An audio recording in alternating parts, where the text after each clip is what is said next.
Réalisateur. Bonjour Monsieur le Président, bonjour Madame Schoeffer, bonjour messieurs. Vous savez que vous avez 15 minutes. Monsieur le Président, Mesdames et Messieurs les conseillers, bonjour. Donc nous voilà pour la troisième fois devant vous. L'ordre de passage n'indique pas la préférence de nos chaînes, puisque c'est le Conseil qui l'a fixé. C'est ma première observation. Je présenterai simplement Thomas Valentin, vice-président en charge des programmes du groupe M6, que tout le monde connaît ici. Catherine Schoeffer, qui est directrice générale de Téva, la seule chaîne féminine sur le câble et le satellite. Catherine dirige avec efficacité cette chaîne, qui a approuvé cette chaîne à destination donc, du public féminin sur le câble satellite, la DSL, qui vient de prouver son succès par les dernières audiences de médiamétrie, qui est économiquement en plus qu'en équilibre. Et Catherine a fait face avec efficacité depuis 6 ans au retrait du groupe Elle et Marie-Claire de cette chaîne féminine. Et donc cette chaîne est aujourd'hui un grand succès sur le câble et satellite. Et puis Olivier Lesgourg, qui est un producteur indépendant, qui produit depuis 21 ans E égale M6, et qui est un producteur qui nous a paru très intéressant dans ce que nous voulons faire et avec lequel nous comptons travailler. Il vous racontera les succès et la conception qu'il a du programme familial de nos chaînes. Je rappellerai simplement que Égal M6 existe depuis 15 ans à 20h tous les dimanches soirs sur la chaîne M6 et a rassemblé dimanche dernier 3 400 000 téléspectateurs, ce qui montre la vitalité et le succès. Et c'est pour moi un plaisir que d'avoir à travailler avec son groupe et avec Olivier. La chaîne que nous souhaitons faire, Thomas va vous la présenter. Je dirais simplement, elle s'inscrit dans la diversité de notre activité télévisuelle. Elle n'est pas définie par la thématique de son programme. C'est une chaîne qui va s'appuyer sur des programmes différents. Elle s'appuie simplement sur l'objectif de son public. Son public, la télévision a une écoute relativement individuelle. Ce qu'on appelle le coefficient de nombre de personnes devant l'écran. Et nous souhaitons faire une chaîne importante qui rassemble la famille devant l'écran.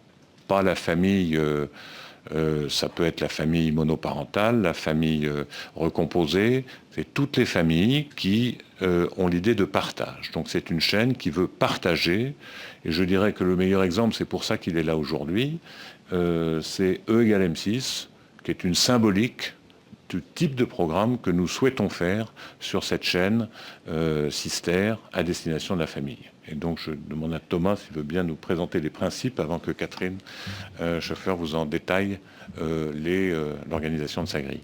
Monsieur le Président, Mesdames et Messieurs les conseillers, Sister, c'est la 3e chaîne du groupe M6. C'est une chaîne complémentaire qui a une ambition simple, rassembler les parents et les enfants devant leur téléviseur en laissant une large place aux documentaires et aux magazines de découverte, qui est un genre qui est quasi inexistant sur la TNT gratuite. Pourquoi cette volonté de rassembler la famille ? Nous avons observé un paradoxe. Les membres d'une même famille regardent de plus en plus la télévision sur des écrans séparés. Et pourtant, 89% des familles souhaitent davantage de programmes à regarder ensemble. Sister répondra à cette attente. Sister, c'est donc la chaîne de l'écoute conjointe pour laquelle on est sûr de trouver à tout moment de la journée des programmes qui intéressent les parents et les enfants. Pas simplement des programmes qui sont adaptés aux enfants, mais des programmes qui sont intéressants à regarder ensemble, entre parents et enfants. Une chaîne qui est garantie sans programme déconseillé, interdit aux moins de 12 ans, sans aucun programme déconseillé ou interdit aux moins de 12 ans avant 22 heures. Ce n'est donc pas une chaîne jeunesse dans la journée avec des programmes familiaux en soirée. Ce n'est pas non plus une chaîne généraliste de plus. C'est une chaîne pour toute la famille, toute la journée, et toutes les familles, quel que soit le type de la famille, comme l'a dit Nicolas. Ce type de chaîne existe dans certains pays à l'étranger. Ce type d'offre existe en télévision payante et nous voulons l'offrir en télévision gratuite. Avant de passer la parole à Catherine Chauffreur, qui va vous décrire la grille, un court film qui résume nos intentions.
Monsieur le Président, Mesdames, Messieurs les conseillers, bonjour. Alors nous avons décliné tout au long de la journée, en fonction du rythme de la vie familiale, 3 genres phares qui feront toute la grille de Sister. La découverte, les magazines et les documentaires familiaux et la fiction. Le matin, avant l'école et le travail, Sister commencera la journée avec de l'animation, du magazine et des documentaires nature et découverte. À la sortie de l'école, nous proposerons en contre-offre de la plupart des chaînes existantes actuellement une grande case de documentaires animaliers pour rassembler parents et enfants. En avant-soirée, à l'heure où tout le monde est rentré, nous proposons à la famille de se rassembler devant un magazine, Sister le Mag. Alors Sister le Mag, c'est un magazine sur le quotidien des familles. Une animatrice, des experts répondront de manière simple, concrète, ludique, aux questions qu'on peut se poser sur l'alimentation, sur la forme, les loisirs, l'éducation, un sujet peu abordé en télévision, autant de sujets qui intéressent la famille. Alors pour vous donner quelques exemples, on parlera à la fois des menus pour rassembler petits et grands, d'idées de vacances, les nouveaux médias, comment ça marche, les trucs pour bien préparer ses examens. Ce magazine se voudra pour tous un moment de détente intelligent en fin de journée. Alors pour les soirées, à côté de grandes fictions familiales, de cinéma, de séries inédites aussi, Sister consacrera 3 soirées par semaine au magazine documentaire et à la découverte. Avec Pas si simple, le magazine du lundi, nous plongerons au cœur de la vie familiale avec toutes ses diversités. Alors la vie familiale, c'est du bonheur, mais c'est aussi des tensions, des difficultés. Et sur Sister, on montrera que la famille, c'est pas toujours rose, c'est pas toujours l'harmonie parfaite. Et c'est pas grave. C'est pas grave, on tentera de comprendre, de dédramatiser, de trouver des solutions ensemble. Il a 27 ans, il est toujours à la maison. Ou comment réussir une garde partagée. Je ne suis pas une maman parfaite et peut-être tant mieux. Je suis seule avec mes enfants, comment m'en sortir? On se placera à la fois du côté des parents, du côté des enfants pour favoriser le dialogue. L'autre axe très fort de Sister, c'est la découverte. Un genre ciment qu'on retrouvera donc aussi en soirée. Nous avons d'ores et déjà anticipé sur des partenariats, et notamment, je pense à un partenariat et une rencontre qu'on a faite avec l'espace Pierre-Gilles de Gênes. Et ça nous a conforté dans une conviction forte, c'est que la découverte et la science est un genre naturel qui rassemble parents et enfants. C'est ce qu'on vérifie et ce que vous a dit Nicolas avec E égale M6 depuis 21 ans. Et E égale M6 est vraiment donc un emblème de programme pour nous. Et je laisse Olivier vous en parler. Voilà, Olivier Alas-Maclesguy, bien sûr. Alors, merci Catherine. Monsieur le Président, Mesdames, Messieurs les conseillers, bonjour. Donc, Catherine vient de le dire, il y aura une soirée découverte tous les mercredis soirs sur Sister. Une soirée par semaine, je pense que c'est un immense défi. Et en même temps, pour moi, c'est une formidable opportunité pour la vulgarisation et la découverte. Moi, j'ai toujours cru, depuis très longtemps, que les programmes de découverte, de vulgarisation, pouvaient être de vrais succès familiaux et populaires. C'est d'ailleurs la conviction que j'avais quand, il y a 21 ans, j'étais un jeune stagiaire, j'ai frappé à la porte d'M6, mon projet sous le bras d'un magazine de vulgarisation scientifique. Et je remercie d'ailleurs beaucoup Nicolas et Thomas de m'avoir donné ma chance à cette époque. Je suis très fier, 21 ans plus tard, de fidéliser en moyenne cette saison 3 millions de spectateurs à une heure de grande écoute, donc tous les dimanches à 20h, de faire donc des programmes populaires, pédagogiques, de vulgarisation au sens noble du terme. Ce sont d'ailleurs des programmes qui concernent aussi bien la science la plus dure que la vie sociale. Pour prendre un exemple, donc dimanche dernier, nous traitions des jumeaux. Nous avons approché les 3,5 millions de spectateurs. Il y a quelques semaines, nous traitions de l'influence d'Internet sur la société et même les relations intrafamiliales et en quoi la pratique d'Internet changeait même jusqu'à l'organisation de notre cerveau. Donc vous voyez qu'on brasse des thèmes extrêmement variés. Et ça me conforte dans l'idée que l'on peut venir sur une chaîne comme Sister en soirée avec des programmes scientifiques de découverte dans tous les domaines, qu'il s'agisse de sciences, de géographie, d'histoire, en appliquant pour ma part le savoir-faire que j'ai eu la chance de pouvoir capitaliser depuis 21 ans sur M6. Alors je précise bien évidemment que ces soirées découvertes, je n'en serai ni le producteur unique, ou encore moins l'animateur. Je compte bien, évidemment, avec le groupe y participer. Pour ça, j'ai plein d'idées et d'ambitions. On y a beaucoup réfléchi avec Catherine. Vous allez me dire concrètement qu'est-ce que ça pourrait donner sur une chaîne comme Sister. Par exemple, vous l'avez vu dans le dossier. Cette soirée serait le mercredi, nous sommes mercredi soir, nous allons traiter comme dossier par exemple du volcanisme. Vous savez qu'il existe beaucoup de documentaires, notamment anglo-saxons, sur les grands volcans d'Amérique, d'Indonésie. Mais nous, pour intéresser, concerner les petits et les grands, notre savoir c'est toujours de repartir des questions que tout le monde se pose, les petits comme les grands. Est-ce que ça nous concerne directement? Quoi de mieux pour commencer cette soirée? Tout simplement d'aller dans le Puy-de-Dôme. Dans le Puy-de-Dôme, vous avez... à Rochefort-Montagne, une falaise de pierre ponce de 10 mètres de haut. Cette falaise de pierre ponce s'est déposée en une nuit, c'était il y a 3 millions d'années. C'est le vestige peut-être le plus impressionnant de l'explosion du Mont d'Or, qui était un super volcan, il y a 3 millions d'années. Voilà une manière donc concernante, passionnante, pédagogique de faire comprendre vraiment à toute la famille ce qu'est le volcanisme. Si dans une semaine, nous traitions des Égyptiens, on posera bien évidemment la question de la Grande Pyramide. Vous savez que la Grande Pyramide date de l'âge du bronze. À l'époque, les Égyptiens ne connaissaient pas les outils en fer. Ils avaient une pratique de la roue extrêmement limitée. Ils sont parvenus à construire un ouvrage qui fait exactement 3 fois la hauteur de cette tour Mirabeau dans laquelle nous nous trouvons. Je pense que ça aide à fixer les esprits. Là encore, on peut toujours effectivement acheter tel ou tel documentaire de la BBC ou autre. On peut aussi tout simplement aller tout près de Paris avec des blocs de béton, avec des égyptologues, des enfants, des parents, des outils en pierre, des cordes, pour montrer comment on peut relativement facilement, avec de bonnes techniques, parvenir à ériger une montagne de pierre. Voilà, ces 2 exemples pour vous dire que on peut, quel que soit le thème traité, trouver en réexpliquant les phénomènes à la base, en partant des questions que se posent petits et grands, parvenir à faire des soirées de vulgarisation dans beaucoup de domaines, et je pense que nous n'en exclurons aucun si, bien sûr, Sister a la chance de voir le jour. J'ajouterai enfin que nous allons évidemment commencer à profiter des techniques de télévision enrichie. Nous comptons pour ces soirées découvertes les enrichir en télévision enrichie avec la technologie que vous connaissez, les enrichir avec des quiz, des fiches explicatives, pour que là encore, il y ait plusieurs niveaux de lecture, avec là encore comme objectif de faciliter ce lien de transmission, ce lien de savoir, faire des programmes que les parents soient heureux de regarder avec les enfants. Vous savez, quand j'ai commencé Egal M6, j'avais une vision un peu nébuleuse de l'audience. Aujourd'hui, entre-temps, je suis devenu père de famille. J'ai notamment un fils qui a 10 ans. Je sais ce que c'est que d'essayer de le déscotcher des séries américaines ou des dessins animés en soirée. Et donc, je pense qu'avec eux, ils m'ont aidé aussi à progresser. Voilà, je ne voulais pas abuser de mon temps de parole. Catherine, je laisse la parole. Alors, vous aurez donc compris, avec l'enthousiasme d'Olivier, que Sister, c'est une chaîne ambitieuse dans son format, dans ses programmes et dans son budget, qui va donc monter progressivement 40 millions en première année pleine, jusqu'à plus de 60 millions en rythme de croisière. C'est à la fois beaucoup, parce que ça nécessite pour être à l'équilibre une part d'audience de 1,7%. Et c'est un beau défi, car au final, avoir moins de 100 000 € par jour pour faire tous ces programmes, ça va être intéressant pour nous. Donc, ce choix de Sister avec un format qui repose à la fois sur l'écoute conjointe et sur un public familial nous permet de résoudre pour nous cette équation à la fois contrainte mais ambitieuse. 15 minutes 00, monsieur le président.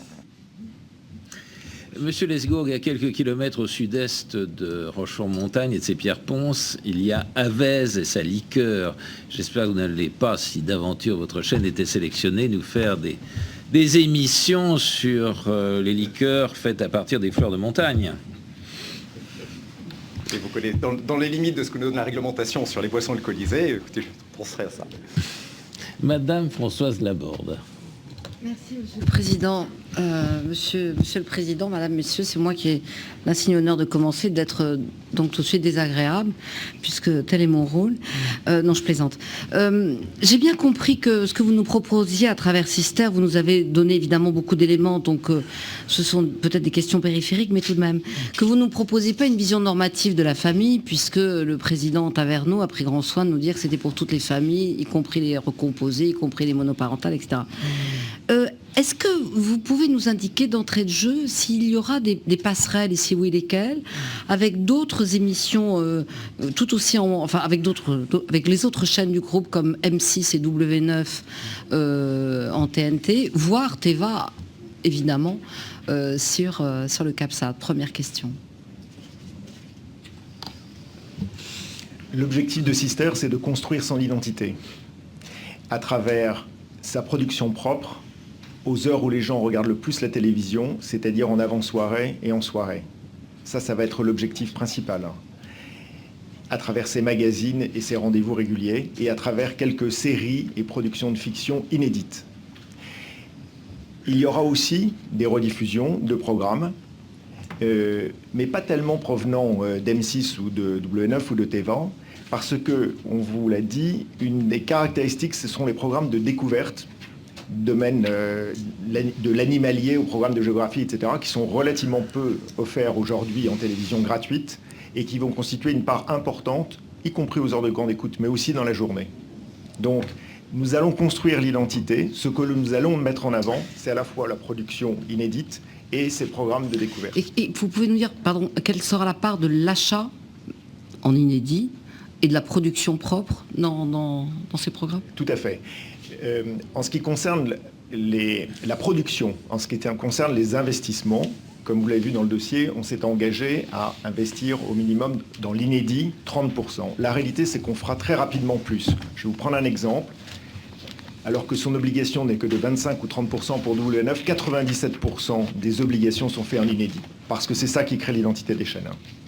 En ce qui concerne la diffusion, le volume de diffusion, ça sera de l'ordre de 30 à 40% qui sera nouveau sur la chaîne et donc en partie inédit. Quand je dis nouveau, c'est qu'il y a des tas de programmes qui sont aujourd'hui pas diffusés en télévision gratuite et qui seront donc inédits, en tout cas pour la télévision gratuite.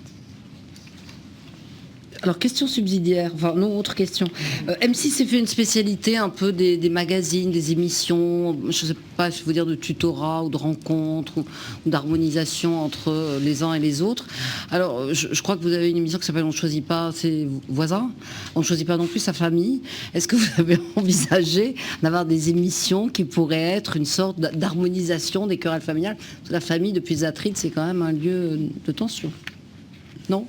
Enfin, c'est au-delà de l'anecdote. Est-ce que vous imaginez d'avoir ce type de rendez-vous, de rencontre parmi vos magazines? Alors, vous avez dû voir qu'on a donc prévu effectivement le vendredi soir une case magazine qu'on a appelée « On ne choisit pas sa famille », parce qu'il y aura pas mal d'humour, parce qu'on pense que l'humour est un vecteur pour faire passer beaucoup de choses. Et on a imaginé plutôt faire des séries documentaires, effectivement en allant, c'est pas du coaching, hein, c'est vraiment une série documentaire où on irait effectivement dans des familles, par exemple une famille nombreuse recomposée, ou une famille monoparentale, et qu'en fait, à travers l'exemple, on trouve des clés chez soi, pour sa propre famille. Donc c'est du documentaire appréhender. Plus que... C'est plus du documentaire que du coaching. Et puis... Pardon. Tous les gens sont sur cette chaîne. Il est difficile d'ailleurs d'en déterminer la programmation lorsqu'elle sera en 2032, donc d'être extrêmement précis. Je dirais simplement, prenons un exemple qui a fait le succès d'M6, qui aurait tout à fait sa place, y compris en rediffusion quelques années plus tard, sur Scène de ménage. C'est un programme familial qui est regardé. Il y a plus de 20% des 4-14 ans qui regardent Scène de ménage, et ça se regarde en famille. Donc, et c'est pas une image de la famille qui est stéréotypé, pour reprendre l'exemple de tel ou tel. Donc je dirais que ces programmes, ce type d'humour a tout à fait sa place dans une chaîne familiale. Donc la caractéristique de cette chaîne, c'est de dire qu'est-ce qu'on peut regarder ensemble, parents-enfants. Moi, j'observe, c'est vraiment pour ça que égale M6. Et là, lorsqu'on a fait beaucoup, on a un savoir-faire dans ce domaine-là sur M6, de programmes qui peuvent être regardés en famille. Moi, je me souviens de Capital, le grand succès de Capital, c'est pas tellement que ça a eu un succès, c'est que ça a eu un succès également auprès des jeunes. Et quand vous regardez la composition du public de Capital, ça a été ça au départ, son succès. Et ben c'est ce que nous voulons renouveler en disant on fait des programmes sur une cible collective. Et quand même, alors vous allez me dire, c'est une Xème télévision généraliste. Oui, elle est généraliste par le fait qu'elle veut rassembler. Bon, et je pense que c'est sa fonction. Il n'y a pas, encore une fois, comme l'a dit Thomas très justement, il n'y a pas aujourd'hui en France une télévision qui a cet objectif, alors ça existe en télévision payante, ça peut échapper. Dernière chose, le titre n'est pas définitif, comme je l'avais dit déjà, ça demande à être réfléchi un peu davantage. Il n'est pas exclu que nous l'appelions M6 Famille, justement pour montrer bien cette filiation qu'il y aurait entre M6 et le caractère familial qu'on veut donner à cette chaîne. Une dernière question, si vous permettez, Monsieur le Président, puisque vous parlez des autres chaînes. On a cru comprendre que vous étiez très attaché aussi à un autre projet qui s'appelle Boutique & Co. Est-ce que, dans l'hypothèse où vous seriez les heureux bénéficiaires de deux distributions, il pourrait y avoir une complémentarité entre Sister ou M6 Famille et Boutique & Co? Je dirais que dans l'hypothèse également, on aurait EXA en troisième solution. Je rappelle que nous sommes attachés à ces trois chaînes. Hein. Je n'ai pas donné de priorité sur ces trois chaînes. Vous donnerez justement votre tiercé gagnant alors? Non, il n'y aura d'ailleurs pas de téléachat sur cette chaîne. Il n'y a aucune passerelle de quelque nature que ce soit qu'il y aurait entre Boutique & Co, qui est une chaîne de service, par rapport à une chaîne de programmes de télévision dans cet art. On pourra aussi vous indiquer quelles sont les conditions publicitaires qu'on se donne par rapport à cet objectif de chaîne familiale. Je vous remercie, Monsieur le Président. Monsieur Nicolas About. Monsieur le Président, Mesdames, Messieurs, je vais faire quelque chose que je ne fais pas souvent, mais puisque vous m'en donnez l'occasion, je note le caractère tout à fait remarquable de vos engagements en matière d'accessibilité dans votre dossier, tant sur le sous-titrage que l'audiodescription, puisque vous vous proposez de remplir vos obligations, et même au-delà, dès la première année. Et je tenais à vous en donner acte. Et comme je cherchais quelque chose à vous demander, je me suis dit que puisque vous aviez pas mal de programmes en direction du jeune public, est-ce que vous pouvez faire ce que vous faites ailleurs, essayer d'introduire aussi un peu de langue des signes française? Allez-y doucement. Alors, oui, on va essayer d'en faire. D'ailleurs, j'ai un exemple très concret. Il y a un programme formidable qui s'appelle Kid et toi, qui est un programme qui existe donc sur M6, dans la case M6 Kid, qui est en hebdomadaire sur M6, mais qu'on amènera en quotidien sur Sister. Et Kid et toi, qui sera donc tous les jours. Alors, les anciens ne sont pas en langue des signes. En revanche, à partir du mois de mars, nous avons décidé que Kid et toi serait disponible donc à la fois sur M6 et si vous nous en donnez l'occasion sur Sister, en langue des signes. Merci. Monsieur Alain Méhard. Merci, Monsieur le Président. Si j'ai bien compris, Monsieur le Président de Taverneau, vos trois projets sont prioritaires, mais parmi ces trois priorités, l'un d'entre eux est peut-être plus prioritaire que les autres prioritaires. Si, d'aventure, vous n'obteniez qu'un seul canal. Est-ce Sister qui peut devenir M6 Famille? J'ai un vrai problème, monsieur. de conscience. Non, j'aime les trois. J'aime vraiment les trois. Il y en a un qui est intelligent industriellement et qui crée beaucoup d'emplois. Il y en a un autre qui est original et intéressant. Et il y en a un autre, le troisième, qui est intelligent. C'est le plus intelligent. Voilà. C'est ce que je donnerais comme caractéristique. Et je le dis d'autant plus que les deux émissions dont à 25 ans je suis le plus fier avec Thomas qu'elles soient à l'antenne, c'est Capital et E égale M6. Et je le dis d'autant plus, c'est pour ça qu'on souhaite qu'Olivier Lesgourg nous rejoigne pour nous aider dans ce projet, si vous nous autorisez, c'est que c'est probablement l'animateur le plus populaire chez nous. Ça ne veut pas dire qu'il quittera M6, parce qu'on en a besoin pour M6, mais ça montre que l'intelligence peut être également populaire. Et donc je lui rends hommage de ce point de vue-là depuis 21 ans que nous le connaissons. Et j'en profite pour dire que c'est pas toujours les conventions réglementées, USPA, CESPA, je sais pas quoi, qui donnent la télévision la plus intelligente. Nous avons une télévision qui n'est pas uniquement normative ou numérique, avec Olivier Lesgourg. Voilà. Je pense que chacun est dans son rôle et que je comprends l'embarras qu'on peut donner au Conseil devant ces trois projets très attractifs. Je laisse simplement le soin au Conseil de les choisir. Donc vous nous faites confiance. Merci. Encore plus que d'habitude. Seconde question très brève. La stratégie ou la tactique, comme vous voulez, de contre-programmation que vous adoptez. C'est une chaîne d'écoute conjointe et vous collez les horaires de votre grille en fonction du rythme de vie de la famille. Le matin avant l'école, le retour de l'école et le début de soirée. Je n'ai rien à dire sur ce choix. Est-ce un pari hasardeux ou est-ce qu'il s'appuie sur une volonté délibérée, ça c'est sûr, mais sur des études? Est-ce un choix qui a été étayé par quelques sondages, par quelques études? Je l'imagine.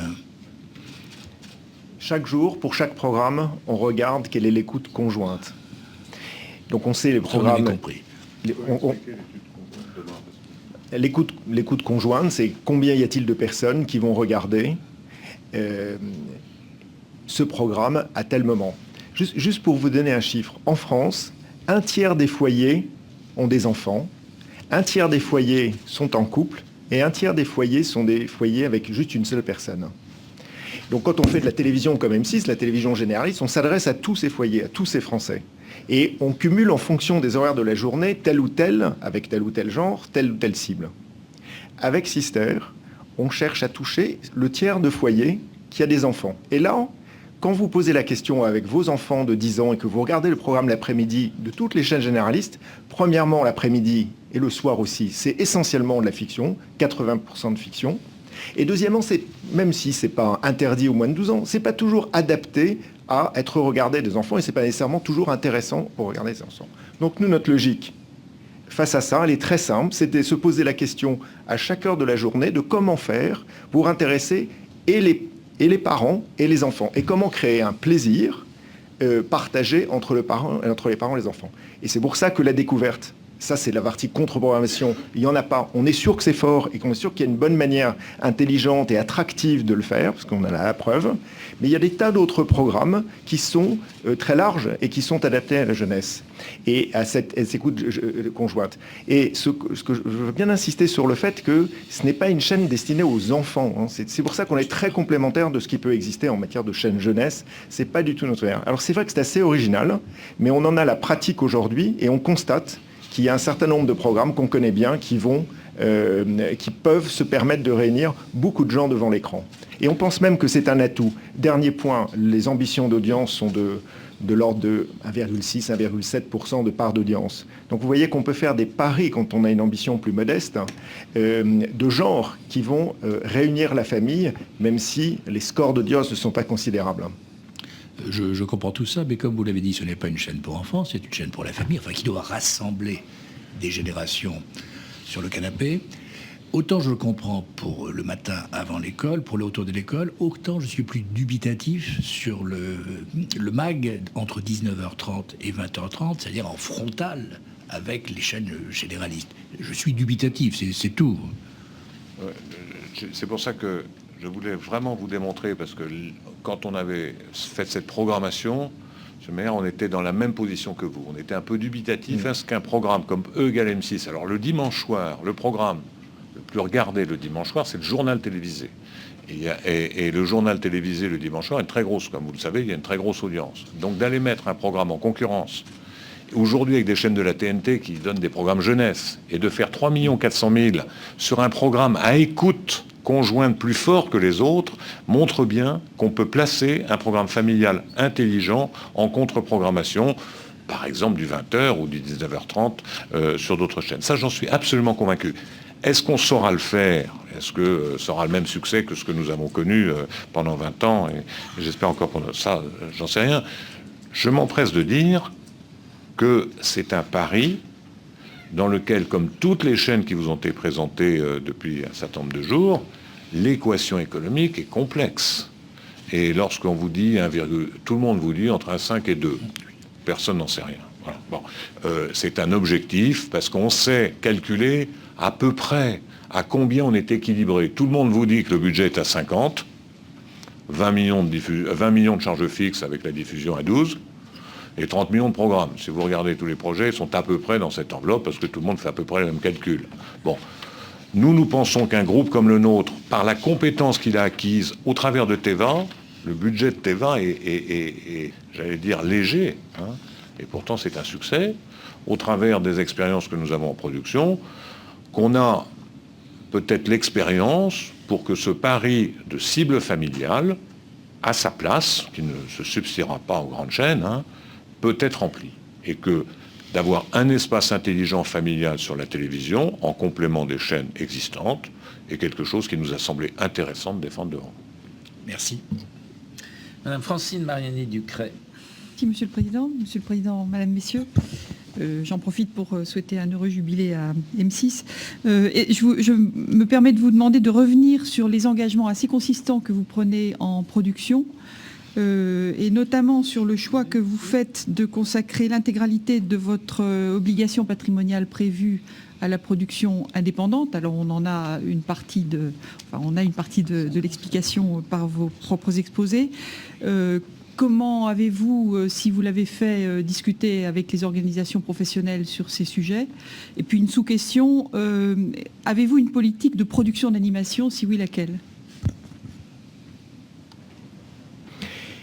Un rappel de nos engagements en faveur de la production, 15% du chiffre d'affaires dans la production d'œuvres audiovisuelles dès la première année sans monter en charge, 9% dans la production patrimoniale indépendante, et un minimum garanti de 6 millions d'euros sur les 3 premières années, quelles que soient les recettes investies dans la production patrimoniale indépendante. Donc vous avez raison, c'est vrai, c'est un engagement fort, à la fois en patrimonial et dans le domaine indépendant.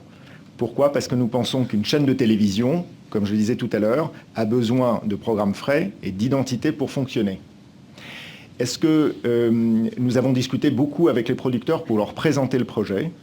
Nous avons le soutien, puisqu'il a fait un communiqué de presse de Pascal Regard et de la SACD, qui a été communiqué l'année dernière, de la SCAM également. Et nous avons des discussions avec les producteurs. En ce qui concerne la production d'animation, c'est une partie de la discussion d'ailleurs avec les sociétés de production. Aujourd'hui, notre intention, et c'est ce que vous avez dans le dossier, c'est de diffuser assez peu d'animation, de l'ordre d'1h30 par jour. C'est ce que ont du mal à comprendre les producteurs en réalité.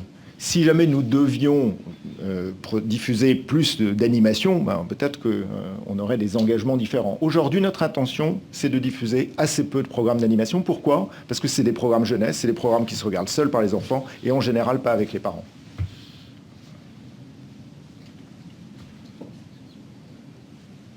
Merci. Merci, monsieur. Monsieur Rachid Arabe. Pardon, je vais me livrer à une confession personnelle. Il m'arrive d'être dans la situation qui est décrite dans le film, le canapé, la famille ensemble. Donc oui, je pense que la télévision peut encore être un moment où des familles se retrouvent, mais il y a une petite inexactitude, si vous le permettez, dans le film. Il manque quelques objets. dans la vie réelle, quand ça se passe, les enfants sur les genoux des ordinateurs, des téléphones portables, je ne sais quoi d'autre. Quelle est votre réflexion plus sérieusement sur cette question qui est sérieuse, qui est que la consommation, notamment des plus jeunes en matière de télévision, a changé dans sa relation avec le grand écran, dans le multitâche ou le multimédia. Comment envisagez-vous ça? Ce n'est pas spécifique à ce projet-là, mais comme ce projet insiste sur la notion de famille, comment avez-vous l'intention de prendre en charge cette nouvelle consommation et cette audience différente de celle qu'on a mesurée jusqu'à aujourd'hui à la télévision? Je crois qu'on anticipe toujours beaucoup trop les changements, paradoxalement. Les télévisions connectées, Gabla est un spécialiste, je veux dire, moi, on va en parler longtemps, on va pas les voir tout de suite. Je suis convaincu de ça. La télévision mobile personnelle, elle existe, elle n'a pas révolutionné le monde. La consommation télé, elle augmente. Elle ne diminue pas, y compris chez les plus jeunes. Et je le vois dans tous les pays européens. Alors c'est vrai que l'attitude vis-à-vis de la télévision, mais je dirais que c'est plus l'attitude générale d'ailleurs que dans la télévision, elle est plus, la capacité d'attention est moins forte. À nous de faire des programmes relativement intelligents et à donner, comme pour les autres programmes qui ne sont pas spécifiques à M6 Famille, de donner la possibilité d'avoir une interaction par ce qui existe déjà. Si vous allez sur le mobile M6 et que vous mettez la fonction Talk, pardon, c'est pas français, mais la fonction Talk, vous verrez que vous pouvez discuter sur les programmes actuels de M6. Et d'ailleurs, le public ne s'en prive pas. Donc évidemment, toutes ces fonctions, donc on va évidemment s'adapter, mais on ne va pas non plus transformer l'éditorial parce que il y a une capacité d'attention qui est un peu plus limitée.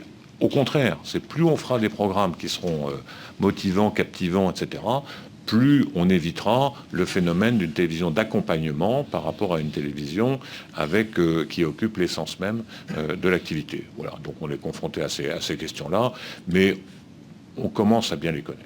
On commence à bien les connaître et je n'ai aucune inquiétude sur les télévisions multigenres. Je n'ai aucune inquiétude là-dessus. C'est vraiment, je suis extrêmement rassuré, y compris sur les télévisions connectées. On aura l'occasion de dire à M. Gabla dans les différents groupes de travail qui sont préparés. Et je veux bien vous faire un pari ici qu'on peut se faire des sueurs froides tout le temps. Les télévisions connectées posent un certain nombre de problèmes, mais qu'on en a aujourd'hui plus parlé qu'on en a subi. Je suis complètement d'accord personnellement avec le début de votre propos et avec sa conclusion.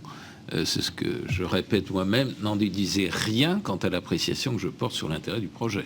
Mais nous sommes d'accord sur la place de la télévision et sur l'avenir de la télévision et sur l'avenir des modes de consommation de la télévision par rapport aux produits télévision proprement dit. Je vous rends la parole, monsieur. Non, j'en ai terminé. C'est terminé. Madame Christine Kelly. J'ai combien de temps, Monsieur le Président, pour une petite question? Allez-y. Dans le temps d'équité. Une question sur la publicité, peut-être dont je m'occupe un peu. Quel est votre regard sur la publicité? Je persiste et je signe. Hein. Pour moi, c'est une année en berne. Je sais que vous n'êtes pas d'accord, mais c'est mon regard. Je dis, je persiste et je signe. Pour moi, l'année 2012 est une année en berne. Elle s'annonce comme ça. Donc, votre regard sur la publicité pour cette année, pour les années à venir, à travers cette chaîne.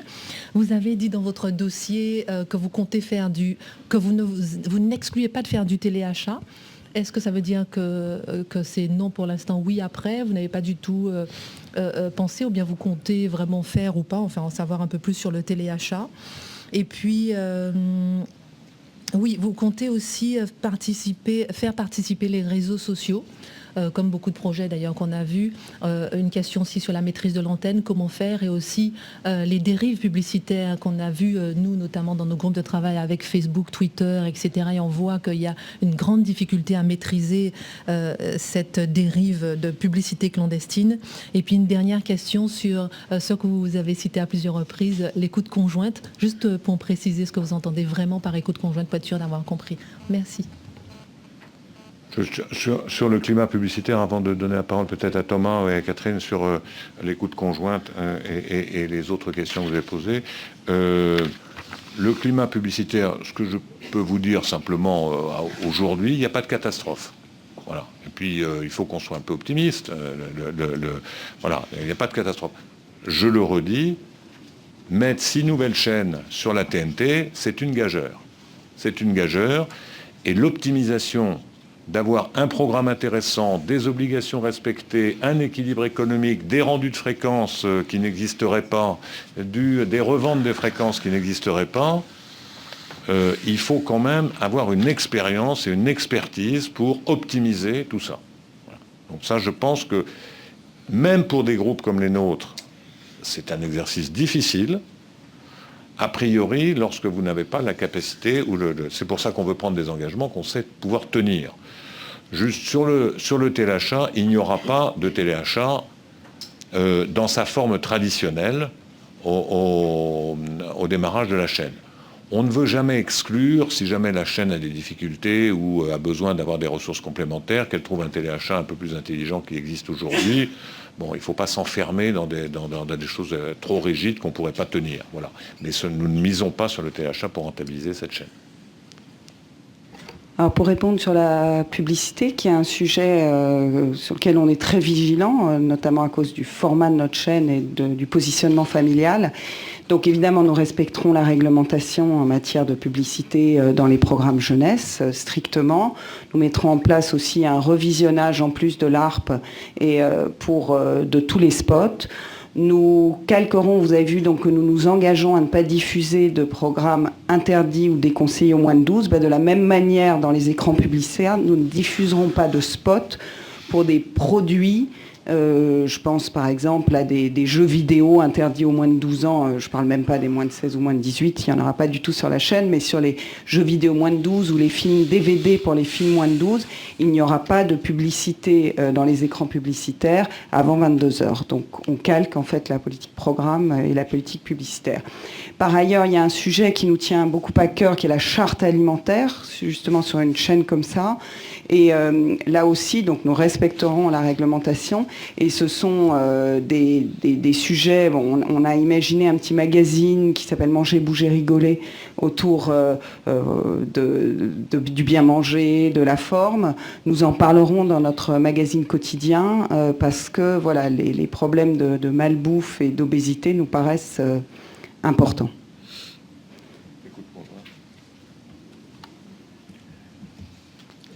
L'écoute conjointe, c'est le nombre de personnes qui vont regarder la télévision devant un poste, devant un programme. Je vais vous prendre un exemple, puisqu'on parlait de Égal M6. Sur l'ensemble de la population française, à 20h, l'écoute conjointe à M6, sur la chaîne M6, c'est 1,4 personnes. Pour Égal M6, c'est 1,65 personnes, en moyenne.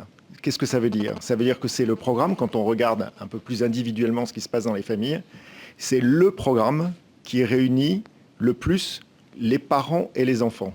Parce que quand on vous dit 1,4, 1,2, on ne sait pas si c'est que des adultes, que des parents, etc. Mais nous, on est allé regarder à l'intérieur, c'est ce qu'on fait systématiquement, pour déterminer quels sont les programmes qui sont réellement familiaux. Et c'est là qu'on se rend compte que celui qui réunit le plus de parents et d'enfants, simultanément devant le même programme au même moment, c'est ce type de programme. Et en général, les programmes découvertes font partie de cette catégorie-là. Et d'ailleurs, on ne parle pas de la troisième génération, on parle des parents, des enfants, mais c'est vrai aussi beaucoup des grands-parents. C'est une grosse différence, 1,4, 1,6, parce que c'est une moyenne sur l'ensemble de la population, y compris les foyers à personne unique. Donc c'est une des plus grosses différences qui puisse exister, parce qu'on peut donner l'impression qu'1,6, c'est pas beaucoup, mais c'est la moyenne, y compris des foyers monoparentaux. Monsieur Emmanuel Gabla. Merci. Rassurez-vous, les TV connectés ne me donnent pas de sueur froide. Je pense juste que c'est une opportunité que certainement un certain nombre de chaînes, notamment, pourraient essayer de mettre à profit. Et je crois d'ailleurs que ce projet permettra aussi, vous citez le multi-écran dans votre projet. Je pense donc que les opportunités possibles que permettront ces nouveaux services, vous les développerez. Deuxième point, sur l'animation, vous avez dit que vous en ferez peu, en tout cas en termes de séries. Je note que dans le cinéma, quand vous citez des films de cinéma, il y a quand même un certain nombre de films d'animation. Donc les films, eux, sont peut-être auront une écoute conjointe plus forte que les séries, c'est ça ? en animation? C'est vrai qu'en général, quand on parle d'animation, on parle plutôt de dessin animé, en tout cas dans le discours que je vous ai tenu. Le grand film d'animation long métrage est typiquement, en général, un grand programme familial. Et donc ça, c'est vrai que si on peut même les si mettre... parfois il est issu de série. Même si, bien sûr, parfois il peut être issu de série. Mais quand il est conçu pour aller au cinéma, produit pour toucher vraiment toute la famille, ça devient un programme qui est sincèrement différent du dessin animé qui est destiné à la cible des 4-10 ans et qui est très très particulière, aussi bien d'ailleurs pour les annonceurs que pour les programmateurs. Et alors, une dernière question. Vous dites donc vouloir développer l'écoute conjointe parents-enfants, donc vous tenez aussi compte du rythme des enfants. Est-ce que votre grille évolue en période de vacances scolaires? Alors on s'est posé la question, mais en fait non, elle n'évoluera pas, ni, d'ailleurs vous ne posez pas la question, mais ni le mercredi après-midi par exemple, ni en vacances scolaires, tout simplement parce que le principe de base de notre grille, c'est cette écoute conjointe. Donc quand des chaînes généralistes font évoluer leur grille, c'est justement parce qu'en temps, on va dire, non de vacances scolaires, elles ne touchent pas, par exemple, les enfants, ou vice-versa, elles veulent toucher la famille au lieu d'un public spécifique. Nous visons l'écoute conjointe tous les jours, donc a fortiori, la programmation restera la même en vacances scolaires. Une chaîne, c'est une promesse. Et cette promesse, elle doit être tenue de manière globale tout au long de la journée. Et on se rend compte en réalité que, y compris pendant les périodes scolaires, il y a toujours quelques enfants à la maison.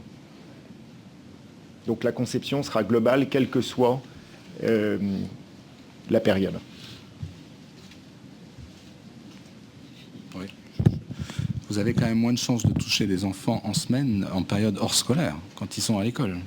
Une chaîne, c'est une promesse, c'est de rassurer les parents qui seraient à la maison et pour être certain de regarder non pas un téléfilm d'après-midi qui est destiné essentiellement au public féminin, parce que c'est comme ça que sont conçues les programmations de chaînes généralistes, ou des séries de n'importe quel genre, d'être certain, je sais qu'en ouvrant Sister, je suis sûr de trouver un programme que je vais pouvoir regarder avec mon fils ou ma fille de 10 ans, de 5 ans ou de 15 ans. Voilà, c'est ça la promesse, y compris quand ils ne sont pas très nombreux.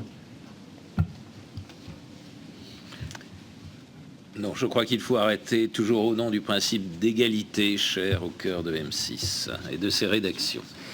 Monsieur le Président, merci. Madame Schoeffer, merci. Monsieur Valentin, Monsieur Lescaut, merci beaucoup.